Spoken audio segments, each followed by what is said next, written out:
आओ बच्चों दीन सीखें। मुझे बताएं, हम सबको किसने पैदा किया? हम सबको किसने पैदा किया? हम सबको अल्लाह ताला ने पैदा किया।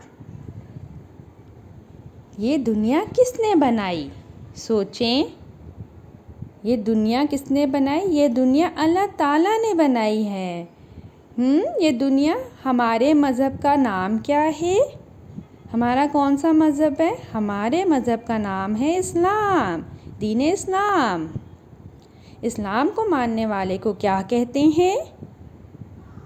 सोचें, इस्लाम को मानने वाले को मुसलमान कहते हैं। मुसलमान।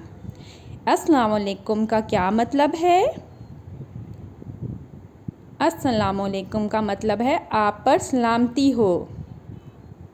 वालेकुम सलाम का क्या मतलब है? वालेकुम सलाम का मतलब हो आप पर भी सलामती हो। Thank you for